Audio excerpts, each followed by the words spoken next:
यह रही एक इस्लामी सोच और मूल्यों पर आधारित कहानी जिसमें एक राजा और उसकी 7 बेटियां हैं। कहानी का उद्देश्य अच्छाई, सब्र, करुणा, इंसाफ और अल्लाह पर तवक्कुल जैसी कीमती इस्लामी तालीमात को उजागर करना है। सुल्तान अमीन और उसकी 7 नेक बेटियां। शब्द सीमा लगभग 2000 शब्द। संकलित रूप। प्रस्तावना। बहुत वक्त पहले नूराबाद नाम का एक इस्लामी सल्तनत था, जहां एक नेकदिल और परहेजगार सुल्तान अमीन बिन खालिद हुकूमत करता था। वह अल्लाह ताला का शुक्रगुजार, इंसाफ पसंद और रहमदिल शासक था। उसकी 7 बेटियां थीं जो दीन, हया, इल्म और अदब में कमाल रखती थीं। रानी का इंतकाल बहुत पहले हो चुका था, लेकिन सुल्तान ने बेटियों की परवरिश कुरान और हदीस की रोशनी में की। हर बेटी के नाम एक इस्लामी सिफत पर रखा गया था। 7 बेटियां और उनके नाम। 1 ईमान, सच्ची ईमान वाली, तौहीद और यकीन से भरपूर। 2 हया, पर्दादार, शर्म और तर्जुमान अदब की मिसाल। 3 सब्र, सब्र और सहनशीलता की मूरत। 4 इल्मा, इल्म और हिकमत की दीवानी। 5 इंसाफा, अदल और इंसाफ करने वाली। 6 रहमा, रहम और शफकत से भरपूर। 7 तवक्कुला, हर हाल में अल्लाह पर तवक्कुल करने वाली। कहानी की शुरुआत।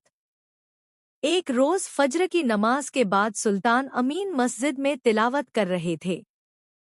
तभी एक बुजुर्ग सूफी दरवेश वहां आया और बोला, ए सुल्तान, तुम्हारे मुल्क पर एक आजमाइश आने वाली है और इसकी वजह इंसानों की गफलत और बेहया जिंदगी है। लेकिन तुम्हारी 7 बेटियां अगर सब्र, दुआ और नेक अमल की मिसाल बने तो अल्लाह इस आजमाइश को रहमत में बदल देगा। सुल्तान चौंका, लेकिन फिर अल्लाह पर भरोसा करते हुए अपनी बेटियों को बुलाया। 7 बेटियां मुत्ताकी थीं। उन्होंने फौरन हामी भर ली। 7 बेटियों की अलग अलग इबादत और खिदमत की राह। 1 ईमान, तौहीद की सदा। ईमान को उस गांव में भेजा गया जहां लोग शिर्क और तावीज़ टोने में डूबे थे। उसने वहां कुरान की तालीम दी, तौहीद का पैगाम पहुंचाया। रातों को तहज्जुद पढ़ी और दिन में लोगों को हौसला दिया। कुछ ही दिनों में गांव में दीन की रोशनी फैल गई। 2 हया, पर्दा और तर्जुमानी। हया को उस इलाके में भेजा गया जहां बेहयाई आम थी। वहां उसने हिजाब की है। 2 हया, पर्दा और तर्जुमानी।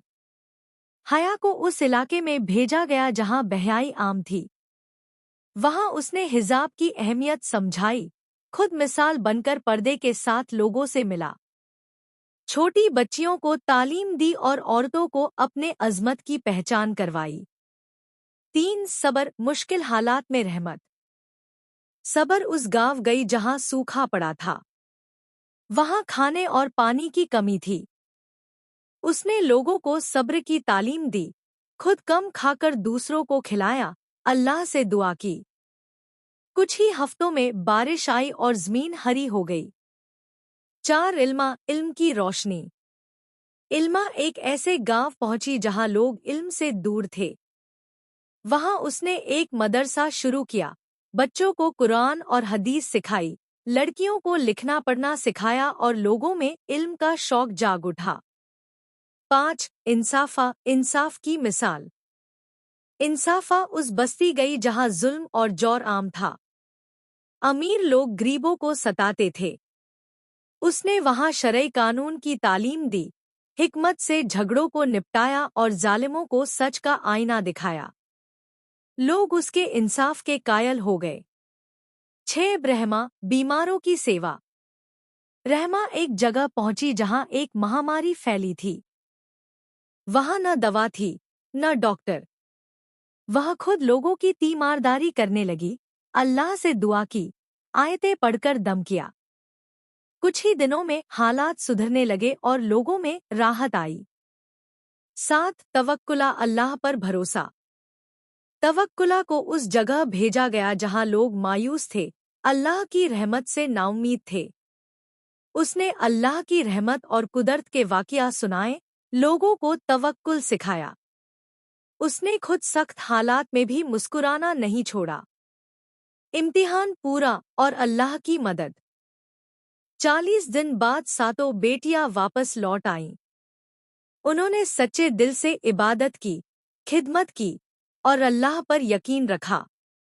उसी रात सुल्तान ने एक ख्वाब देखा कि एक फरिश्ता कह रहा है, तुम्हारी बेटियां वाकई मोमिना है। अल्लाह ने तुम्हारे मुल्क से आजमाइश हटा ली है और अब वहां बरकत होगी। सुबह होते ही नूराबाद में खुशहाली लौट आई, कुएं भर गए, फसलें लहलहाईं, बीमार ठीक हुए और लोगों के चेहरों पर मुस्कान लौट आई। अंतिम संदेश। सुल्तान ने अपने दरबार में ऐलान किया, मेरी 7 बेटियां इस उम्मत की मिसाल हैं। अगर हर बाप अपनी बेटियों को दीनी तालीम दे तो पूरी कौम रोशन हो सकती है। सातों बेटियां बाद में अपने अपने इलाकों में सातों बेटियां बाद में अपने अपने इलाकों में मोहब्बत, अदल और दीन की रोशनी फैलाती रहीं।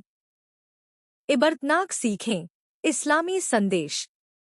ईमान सबसे पहला और सबसे अहम हिस्सा है इस्लामी जिंदगी का। हया औरत की हिफाजत भी है और उसकी शान भी। सब्र हर मुश्किल में मोमिन का हथियार है। इल्म जिंदगी को रोशन करता है। इंसाफ से ही अमन और इज्जत कायम होती है। रहमत इंसान को फरिश्ता बना देती है। तवक्कुल अल्लाह से रिश्ता मजबूत करता है। 10 बीबियों की कहानी। एक शहर में 2 भाई रहते थे। बड़ा भाई बहुत अमीर था और छोटा भाई बहुत नादार व मुफलिस था। वह अपनी मुफलिसी और नादारी से बहुत आजिज आ गया था। वह अपनी बीवी से कहने लगा, यहाँ कब तक फिक्र व फाना की मुसीबत सहें। अब मैं परदेश जाता हूँ। शायद मुझको कहीं नौकरी मिल जाए और ये मुसीबत के दिन कट जाएं। यह कहकर वह शख्स अपनी बीवी से रुखसत होकर रोजगार की तलाश में परदेश चला गया। अब यहाँ उसकी बीवी बहुत परेशान थी। दिल में कहने लगी, ऐ पालने वाले, तू ही रज़्ज़ार है। अब मेरा शौहर भी चला गया। अब मेरा कोई सहारा नहीं रहा सिवाय तेरी जात पाक के। ये मोमिना जब बहुत मजबूर हो गई तो अपने शौहर के बड़े